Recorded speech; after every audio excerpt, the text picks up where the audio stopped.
welcome sa ating day 27 ng ating Flan 40. So, good job sa inyong pagpapatuloy. Sige nga, tap mo yung shoulder mo. And sabihin mo, good job, self.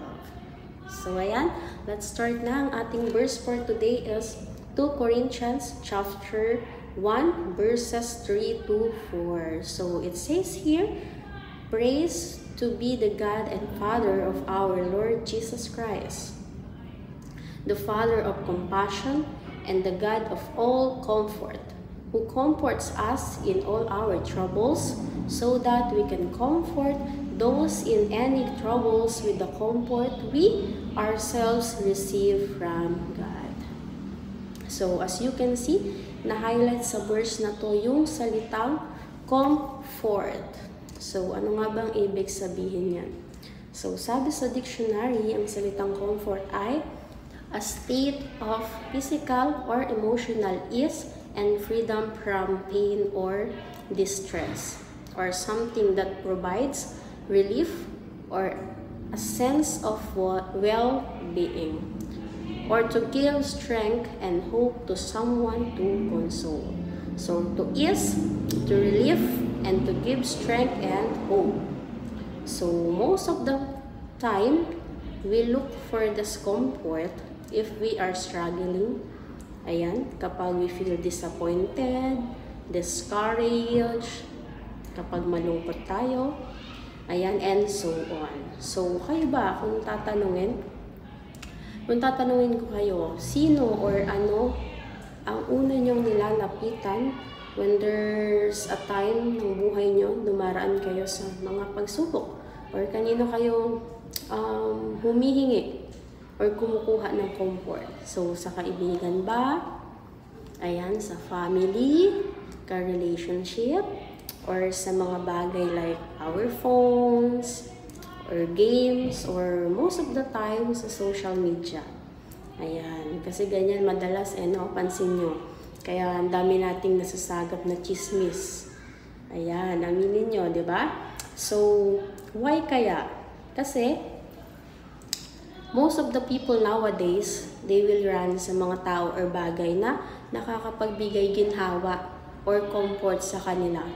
Pero siguro, sabihin na nga natin na it can ease or relieve yung nararamdaman natin. Kasi syempre, we got sympathy most of the time sa ibang tao. And satisfaction sa mga bagay or kung anong klaseng comfort yung gusto nating makuha.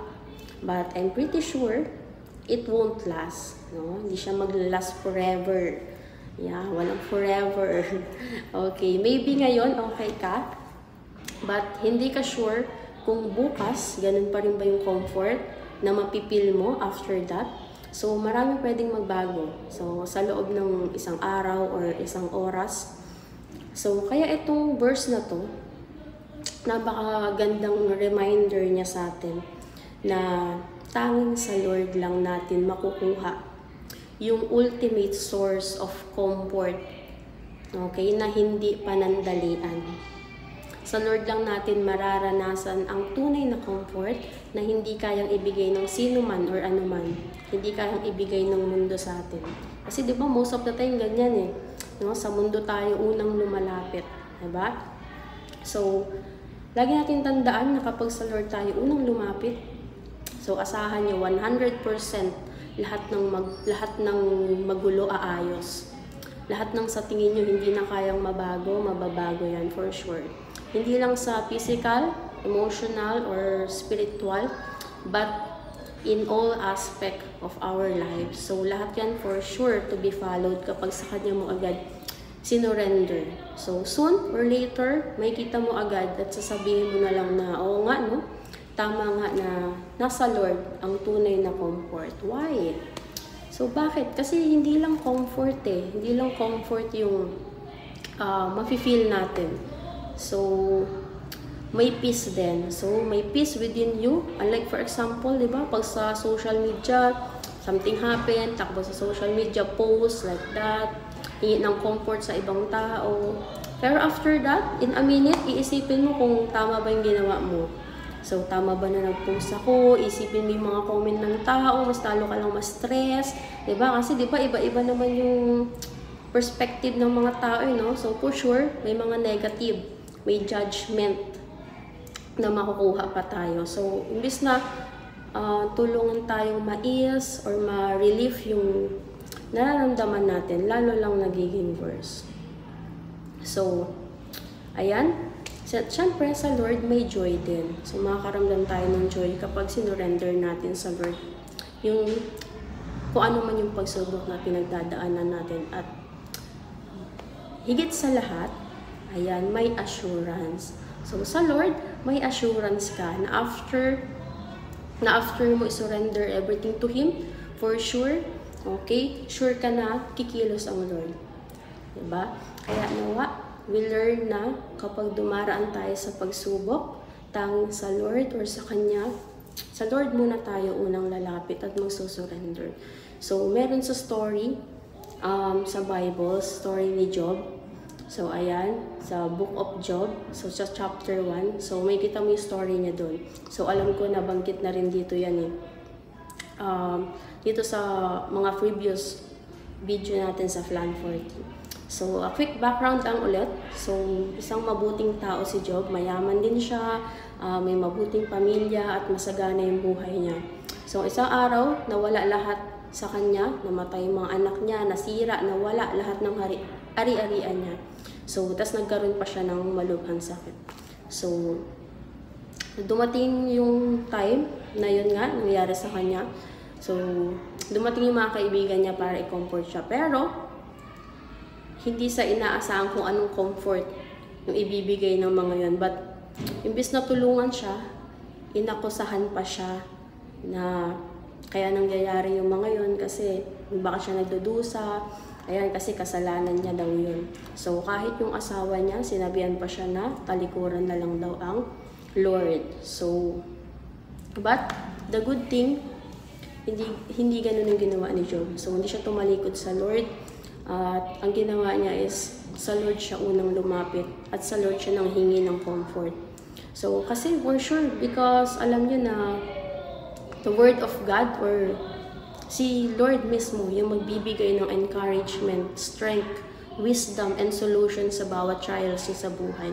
Maybe may reason, same with us, may reason why it happens, but alam mo yun na in His guidance and help niya, ma-overcome din natin ang lahat ng yun.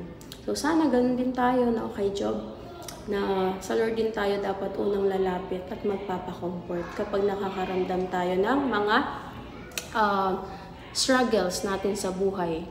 Okay? At syempre, as a followers and as a believer ng Lord, we can also give comfort for each other. Because it's a gift na binigay niya sa atin through sharing ng word niya, ng salita niya, through prayer, and our personal testimony kung paano mag-work sa buhay natin ang Lord. And always remember na it's a privilege and it can give glory to God na may mga taong nagtitiwala sa atin, na may mga taong lumalapit sa atin kapag nasa darkest season sila ng buhay nila. Kaya sana wag natin sayangin na sana hindi tayo yung maging dahilan ng isang tao sa paglayo o pagtalikod niya sa Lord. So, lagi rin natin tatandaan na yung mga bilin sa mga aral ng mga leaders natin, especially ng pastor natin na tumutulong sa atin magpalalim sa presensya ng Lord. So, ayun lang, naway may natutuhan kayo or tayo sa verse natin ngayon. So, let us always remember na the Father of our Lord, Jesus Christ, the Father of compassion, and the God of all comfort. So let's always praise and give thanks to Him. So ayun lang, let's pray na tayo. Yes, Heavenly Father, salamat po unang-una sa kadakilaan at kabutihan mo sa buhay ng bawat anak mong narito, O Lord God. Salamat sa pagpapatawad sa mga kasalanan namin, O Lord God. And Lord, we come before you with a heart that seek your presence, O Lord God, Lord. Sa moments ng troubles, fear, trials, and testing sa buhay namin, O Lord God, always remind us that you are our refuge and strength. Fill our hearts with your presence and let your comfort, wash over our worries.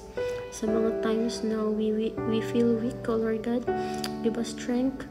When we feel lost, ikaw po yung maging guide namin. When we feel anxious, calm our soul with the assurance that you are in control.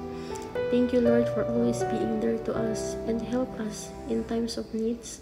We surrender everything to you, O Lord. We trust your plan to us.